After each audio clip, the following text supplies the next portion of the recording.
Hi everyone! In today's video guys, I want to share you kung paano ba ako mag-propagate ng Philodendron Brazil.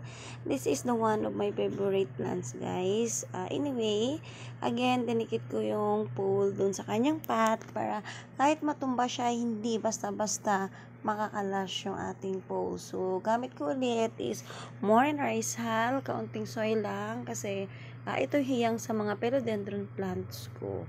So, ngayon naman guys, ipapakita ko sa inyo kung paano nga ba ako mag-arepat. So, ganito lang guys. Binunot ko lang siya doon sa isang pot para ilipat dito.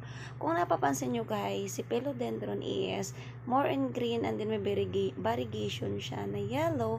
Pero guys, yung sekreto nito para lumabas yung kanyang variegation, sunlight. Morning sunlight. Yun. And then, shaded area lang siya after that. Ang pagdidilig ko sa kanila is 3 times a week. Depende pa rin sa weather. Kapag nababasa sila ng ulan lagi, so hindi ko naman na sila nadidiligan.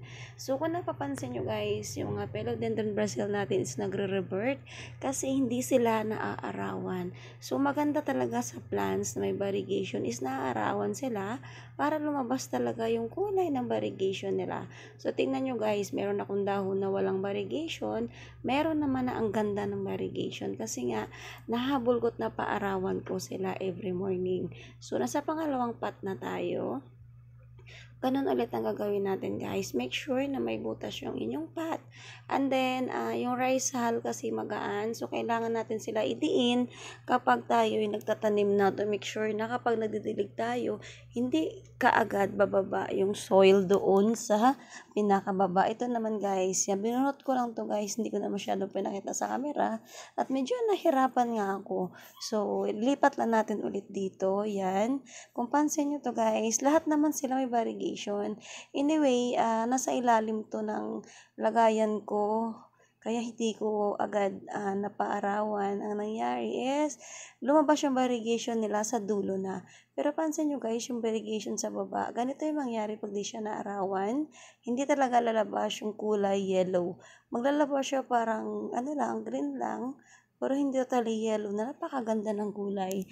So, ito din guys kung bakit nilagay ko sa coco pole. Si coco pole is nakakatulong para magpalago ng ating plants. Mostly magpalaki ng dahon ng ating plants dahil subok ko na yan. So, kung gusto nyo guys gumanda yung lumapad yung dahon ng inyong mga plants, ang gagawin nyo is lagyan nyo sila ng coco pole. And then, yung gusto nyo naman sa variegation is morning sunlight. Yan, gustong-gusto ng mga plants na may variegation kasi yun yung way para lumabas yung kanilang kulay. So, ganun lang guys gagawin natin. Si Philodendron Brazil pala guys is medyo pricey siya nung pandemic. So, nabili ko to after pandemic na. Nasa 20 pesos lang sa Shopee. Ayun, 2 leaves lang siya. Hanggang sa napalago at naparami ko. Nasa last pot na pala tayo guys. Yan. Ang gagawin natin is ganun ulit. Yan. Tingnan nyo guys, lahat sila may variegation. Ang ganda tingnan kapag lahat ay may variegation, diba? So, ganun lang guys yung mga tips na share ko sa inyo.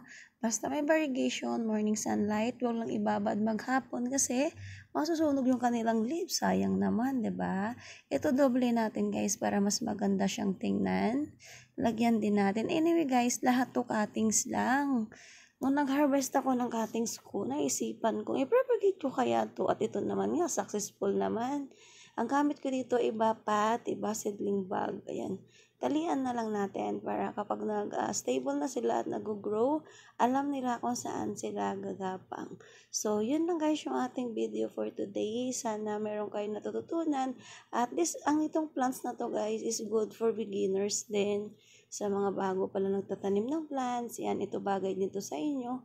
Si Philodendron Brazil. Thank you for watching everyone.